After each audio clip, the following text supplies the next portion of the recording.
Hello and welcome to the Wisepreneurs podcast. My name is Nigel Rawlins and I work with a range of women who are professionals in their field. They're often 50 to 60 years old who want to start their own business. In this podcast, I'll be interviewing a range of guests who will be able to tell you how they've done it themselves, and others who will give you hints and ideas and tips and maybe the confidence you need to go out and start your own business. I'm delighted to welcome Amanda Reeves, a remarkable professional known for her unwavering dedication in administrative support. I've had the pleasure of knowing and collaborating with Amanda now for several years, and I've seen firsthand how indispensable she is to her clients. Amanda embodies the kind of supportive, behind-the-scenes role that every business professional needs. Her stories will shed light on the often undervalued yet vital role of an administrative professional in any business. In short, Amanda's journey is a testament to the power of trust and the subtle but profound impact a dedicated administrative expert can have in shaping a business. Welcome, Amanda, to the Wisepreneurs podcast. Could you tell us something about yourself and what you do? Thanks, Nigel. It's great to chat with you. I have been working for over 40 years in office-based roles, starting as a junior typist clerk at Gas and Fuel, which of course no longer exists. I had 11 years there. Then I had 8 years at what was then called Yellow Pages in the marketing department. I learned a lot of skills while I was there, and then I moved to a small national company working directly as the PA to the owners, and I learned a lot of skills in that time. So I've carried those skills forward. After 15 years with them, I decided it was time for a change of lifestyle.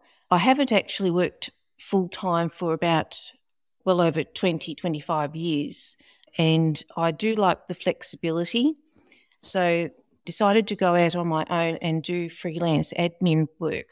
My sister was my first client, and I, of course, still work with her. We learnt along the way of setting up small businesses. Neither of us had done that before. And honestly, the most beneficial opportunities were working with women my own age and a bit older. They have the experience, the flexibility, they know where they're heading, and I'm happy that I can provide services that will help them along the way. What we call an admin assistant or a virtual assistant. So is it on location? I don't call myself a virtual assistant, really. One of my clients calls me an executive assistant. Mm-hmm. Another one calls me her assistant, another her admin assistant. So I wear many hats. Mm-hmm. It's the same thing. And more often than not, I work in their home. I've found that the most needing of my services are sole operators, and I will work directly in their home with them. And when there's a work overload or things that they need in a hurry, I can do that from my own home. So during COVID, my business itself wasn't hugely impacted with the workload because I could work from home. And that part is working virtually.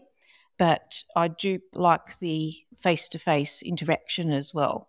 All right. We should actually tell everybody where you're based. Okay, so I'm based in Melbourne, and most of my clients are in the southeastern suburbs, but I do have someone in the west, and that's easy to travel to hers. Through her, though, I ended up gaining international work.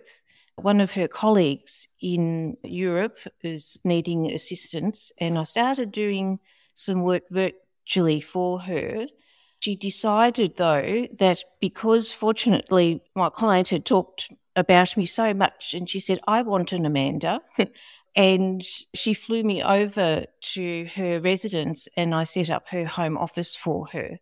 So we rejigged everything from furniture to the setup and reconfigured filing systems and all sorts of things. So That was a wonderful trip. It was only 2 weeks, and on the weekends I got to do a bit of sightseeing as well, so there was an added bonus. And then I returned to her place during the week and worked throughout the day. So that was very enjoyable. That has been a rarity, but there is talk of hopefully I can head back there sometime next year. So you have a client who is in Melbourne as well, and you were doing some work for her. So let's talk about the typical type of work you were doing for her that then led to an international person she knew, which is like a network. Somebody recommended you to somebody else. Let's talk about, say, the sort of work you do for that client. We don't need to name the client or anything, but tell us something about the work you do with that client who then recommended you to her friend overseas. Okay, so knowing Excel and PowerPoint and Word and other applications very well, we were working together. She would work on her annual report. So I would do the statistical side of things, preparing the data and the graphs, which are then imported into her document. Other occasions, I actually help with her personal expenses and assist preparing her accounts in readiness for her to take them to her own tax accountant. And in fact, I do that with 2 other clients. I'm not an accounts person, but I can set up systems and do the entries that will prepare things ready for the taxation experts. Okay. So for that particular client, about how many hours a week are you providing services for that one? The international one, you mean? No, the one in Australia who recommended you. Oh, that's probably about 2 days a month. Mm-hmm. And I do some hours at home as well. It can very much depend on the time of year, which is another part of why I enjoy the variety. Sometimes it can be full on and we booked in several days in a fortnight, and then I may not see her for a few months. We keep in contact, of course, because another client might ramp up. She's got conferences and needs assistance in preparing for that. I find that I need to watch my time and balance everything because I need to meet their needs and also I need to meet my own. So for a person to employ you like that, they must be at a fairly senior executive level. Are they working for organisations or are they working for themselves? The woman who is the international client, she works for an organisation. She did have her own business, but she's on contract at the moment with her company. The other clients, they're all actually sole operators. They've found that they need the support. The work is still there, but it's beneficial for them to hand across the admin side of things. Work has certainly changed over the years. And when I first started work, it was, manual typewriter, and the man would write out the memo and we would type it up in triplicate with carbon paper. Everything has changed so much. It was a good learning curve. And as technology has advanced, I'm not called on so much to do certain aspects like typing up. And I love speed typing. I can just talk and watch something else as I'm typing, but I don't get the opportunity that much. My main role now is format editing, not editing of the text per se, and creating the graphics that go into the documents and also into websites. So each of the clients I've got, I assist them with their website, social media, and do postings, that type of thing. All little things. They may seem like little things, and they are in their own way, but the time adds up. And if I can take that extra little bit of workload off them, that's where I feel I earn my keep because they can then concentrate. 2 of my clients are consultants with their own firms, and they deal with people at a high level. Others have had their own psychology practices, and I help them with their websites and ebooks general admin type of things. So it does depend on what the client's needs are.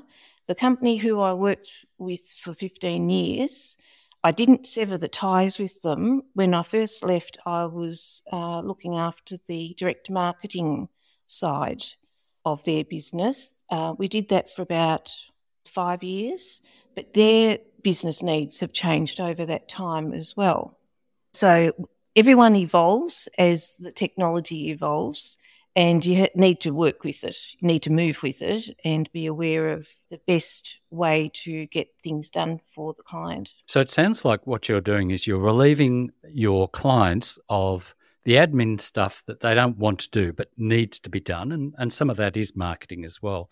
So how do you keep yourself up to date with, say, social media and what to do and websites? It's a bit of learn as I go. I have someone like yourself who I call my IT guru, and I pick up different things. Some software things I have tried and I don't like using it, or it can take quite a lot of time.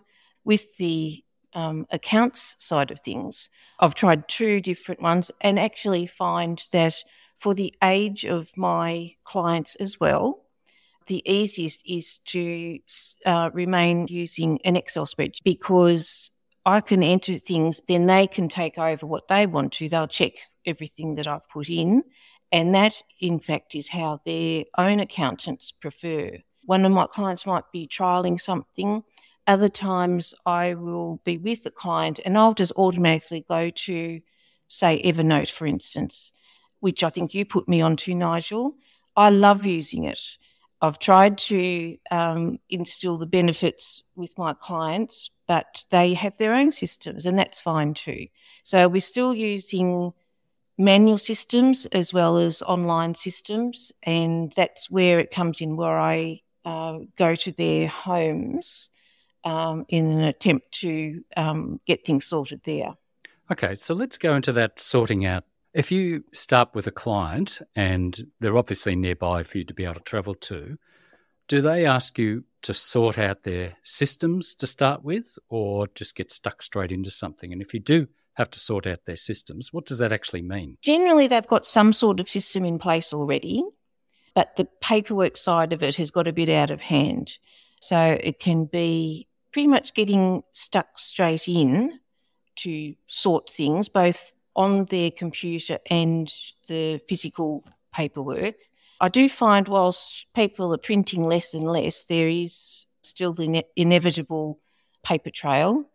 I'll have a look at their systems and suggest different ways, not necessarily better. They may not think it's better initially, but different systems that I feel comfortable with, which to me is logical. I'm more of a logical person, and I don't try to pretend to understand all of their business, and vice versa. So often they will just leave me to it, take it on board.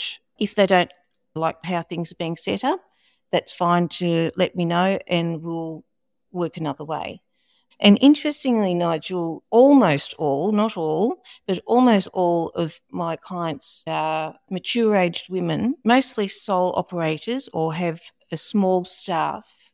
And as we talked about earlier, there is the need for admin still to be done. And I enjoy it. I like starting something, I like organising systems, getting stuck in, and I love to finish. As I mentioned, my sister was my first client and we still continue to work together. We have different working styles and we have a bit of a laugh from time to time, because she knows that I like to dot every I and make sure everything's finished, and she'll say, no, for this moment, that's fine. So we do have a bit of a laugh with our working styles, but that's why we're both there and we work together.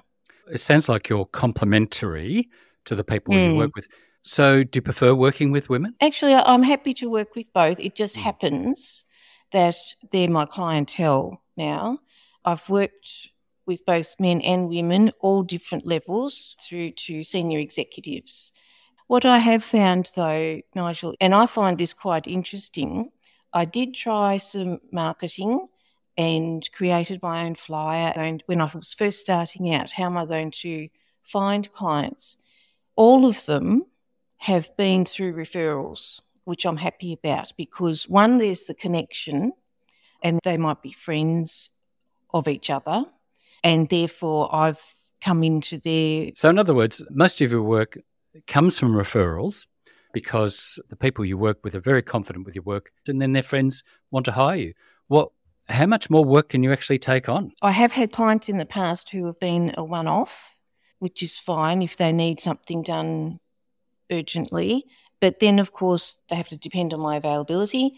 And my first loyalty is to my existing clients. I'm comfortable in the amount of work that I'm doing at the moment. Always happy, though, to talk to new people. For instance, my international client, I won't hear from her for weeks at a time, maybe a couple of months. And then I'll get an email, "Oh, Amanda, I've got XYZ to get done." And it might be working on a PowerPoint presentation for her. It might be looking after her family's accounts. And that just slots in. So there's always availability. One of my clients, I've done many hours with her recently because she was the guest moderator of an international conference. So there were a lot of hours required for that. Now that conference has been and gone, the hours will change. So yes, I do have the capacity to take on new people. I do probably prefer where I can build the relationship and be ongoing. And the way that I work my rates is that regular clients get a more complimentary rate than if it was a one-off person. Which is quite sensible, I think. Yeah. Okay, so tell me about a typical week. Typical week is mostly pre-booked. My 3 most regular clients will book me in advance. One of them, I'm usually with her in her home on a Monday. Occasionally that changes. Another client prefers, say, Thursdays or Fridays or Tuesdays. Having worked with my sister, who I live around the corner from her, which has been very beneficial. She's about to move into a suburb closer to the city. That will require a little bit of travel time, but that's okay too. So flexibility is probably the key. I might not have days booked, but there's always my sister's business and personal tax lurking in the background to get out of the way. There's always something to do. I did try to make it that I was working 4 days a week, and leading up to my recent holiday, that wasn't the case. I was working more hours. I also choose to, when there's a federal or state election or referendum, I block my couple of weeks out from that because I like to work in pre-polling and post-counting, just as a variety. Mostly I'm working one-on-one with people. So when I do the election work, which of course is every few years, I'm dealing with a lot of people. So that's a good balance. After I've finished the election, I'm thinking, oh boy, I'm glad I'm mostly a one-on-one type of business. It does take a bit out of you. But having always been in that support type of role, most recently, one of my clients was part of a Melbourne committee to have a Asia Pacific international conference, and she asked me along to be the support for her, and I'm thinking, I don't know if I'll be able to help that much. Well, they did say that the things that I was doing, let them focus on the actual conference, and she noticed that conference delegates were coming directly to me to follow up on different things, which I was pleased about. Here's a little example. An American lady who's based in Beijing, she had an important presentation but wasn't familiar with setting up for Australian internet services. So I sorted that for her. Another accidentally left her wireless headphones on the plane, and she was concerned when she rang the airline that because of her accent, they wouldn't be able to understand her. So I took over that. Unfortunately, we never heard back from the airline. So someone's wearing some very nice wireless headphones, courtesy of her. But it wasn't a lot. I didn't feel that I contributed a huge amount and of course, took photos and that sort of thing. But at the end of the conference, all the delegates stood up and applauded me, which blew me away. And that was very nice. I think you underestimated your presence.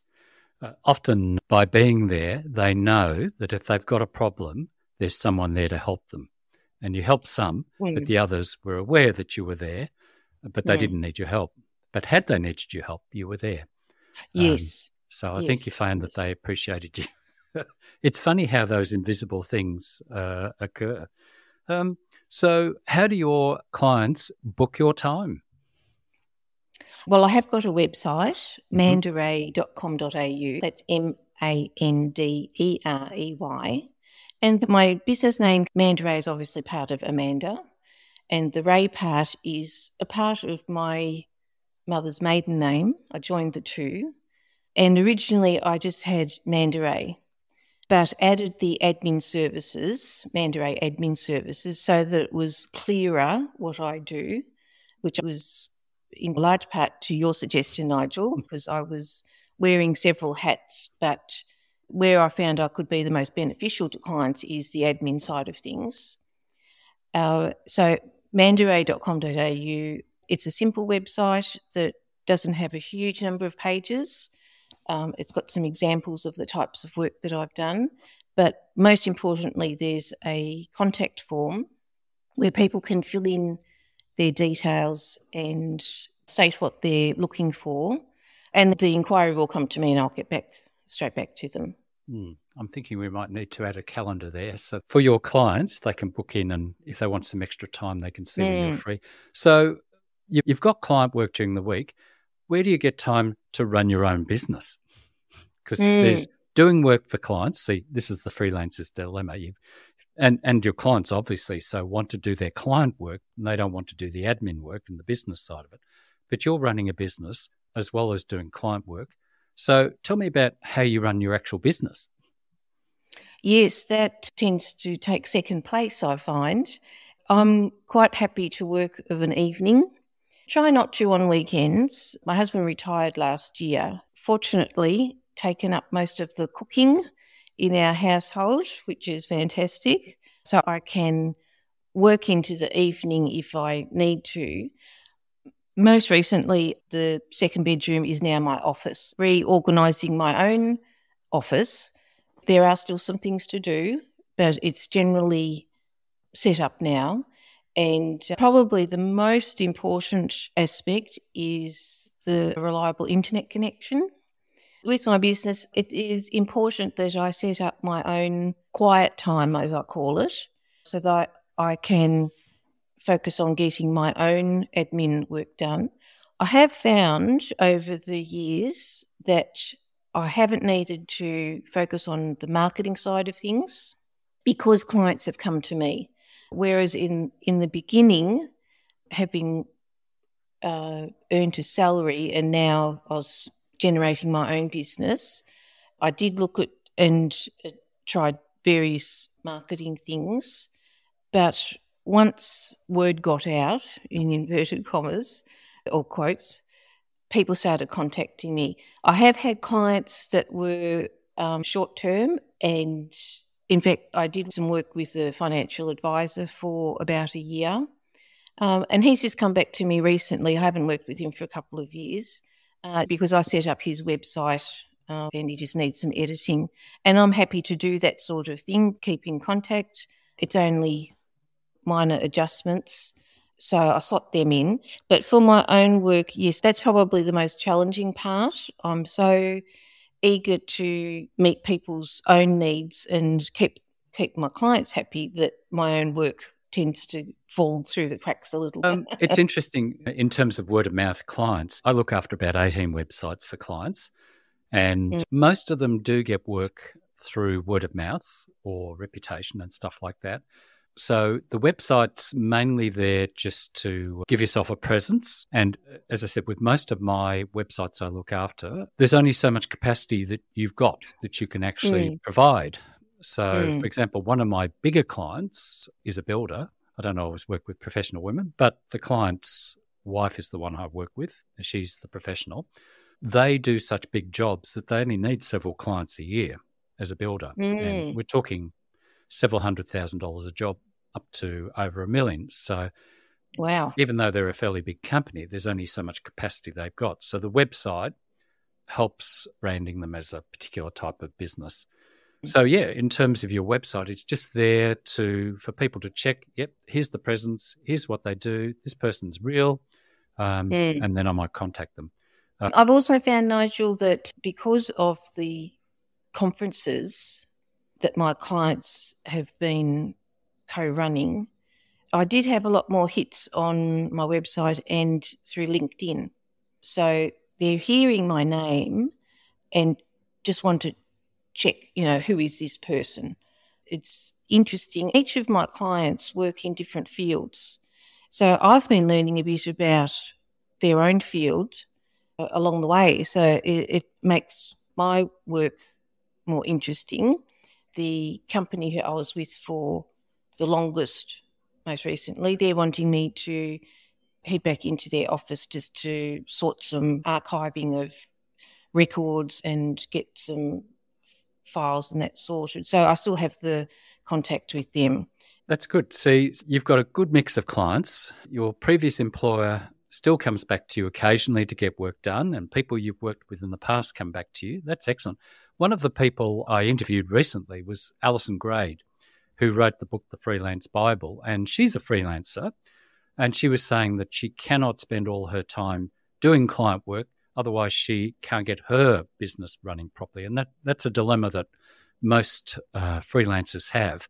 They forget they can't just all do client work. They have to make sure the accounts are done, the bills are paid, that the computer's up to date, all of that sort of stuff. All right. Have you got anything else you'd like to add? There is one other. What I did find, because of the age group that I'm in, when I first started working from home, some older friends thought, oh, she's home, I'll drop in for a cup of tea, and think that my availability is pretty open. But it is a discipline when you work from home. I probably work out of my home more than in my home, and that's fine.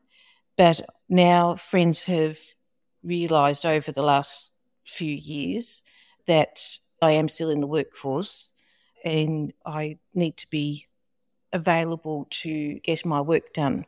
So that's just been an interesting point. The freelance economy apparently is going gangbusters now. There's millions of people doing that. So I think it's now been accepted to be a freelancer, whereas in the past people were a bit confused about it. But it's definitely a growing thing. And as you can see with all your clients, you could say that they're freelance consultants or self-employed consultants. I think the word freelancer and freelance is being used a lot more and it's the accepted term.